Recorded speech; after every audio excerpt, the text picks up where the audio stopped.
You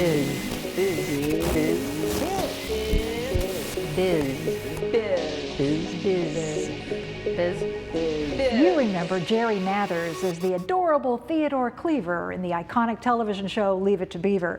But what you may not know is that Jerry Mathers started his acting career at the tender age of 2. Yeah, I know. You're pretty young then, I'll tell you, Bella. Seems like yesterday, doesn't it, Jerry? Well, not quite yesterday, maybe the day before. So all these other, you worked with Alfred Hitchcock and... Bob Hope, I did a lot of movies, I did a lot of TV, but the problem was all those TV shows were live. And so they didn't really start doing film shows until the mid-50s, like Leave It to Beaver, and they play forever. And even in Japan, although it has a different name. The Happy Boy and His Family. You're recognized everywhere. What's that like walking through the airport in Japan and people point at you? And well, it's really funny because a lot of them don't even know that I don't speak Japanese, even though I have a little girl's voice in Japan.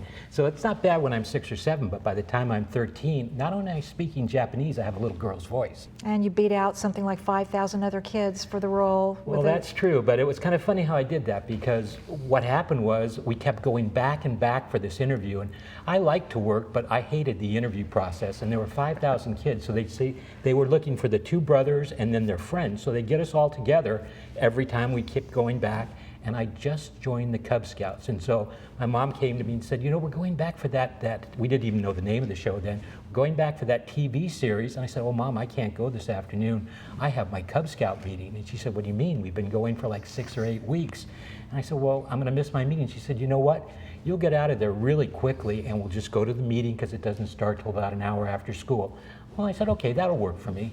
So we get there, and of course there are about 8 other boys still there for the interview, and I was the last one. So I always like to be on time, and I was getting very antsy. And so they've got me in there, and they could tell because they knew me. They said, Jerry, what's wrong? And I said, well, I really don't want to be here because I have a Cub Scout meeting. And they said, okay, you can go. They called that night and said I had the job of the Beaver on a show called Leave It to Beaver, because they'd rather have a little boy that wanted to be a Cub Scout than an actor. They wanted the real thing. And yet, hopefully they got it. Look at you now. All that's behind, but now you're a spokesperson. You give a lot of speeches across the country. I have diabetes, and so I've kind of taken that on as a cause, because what happened to me in the 90s and did the new That's Leave It to right, Beaver, yeah. and there's 230 of those, and I suddenly said to myself, you know what, I'm ready to retire. I bought a business. It was a catering business.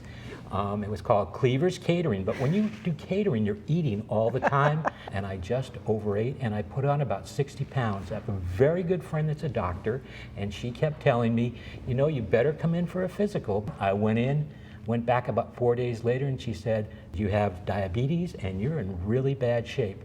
Luckily enough, I caught it in time. I lost the weight. Now I'm pre-diabetic. But diabetes is at epidemic proportions all across the United States. And a lot of people are like me. They don't realize the consequences of being overweight. So I speak on that, and I've had many product endorsements for products related to diabetes. What a wake-up call. She saved your life. Very definitely. And as I say, I would have just, you know, gone on, and I wouldn't be here now doing this fun thing with you. And in addition to that, you do a lot of public speaking about the history of television, and who would know it better? Well, that's true, because I can talk about Leave It to Beaver, I can talk about working with people like Alfred Hitchcock. I kind of say it's always maybe like fishing. I put out a little bait, and that's to talk about Leave It to Beaver and Alfred Hitchcock, but I always get in a little diabetes because there's so many people out there that if they just hear it, maybe they'll go to the doctor and we can save them. So Jerry, really, because you are iconic and the world knows you, you're really a brand or a business. Do you even have a website? Or? I do. It's jerrymathers.com, and I'm very interested in getting endorsements from people. If somebody has a product, possibly, they could contact me there.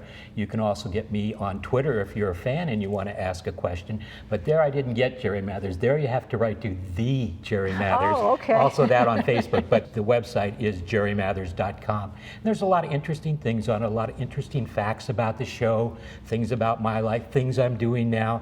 You know, when you're an actor, you never know. I could walk out of here and tomorrow get an interview and be doing a huge movie. So people should check up just to see what I'm up to and make sure I'm not getting in any more trouble like the Beaver. Great.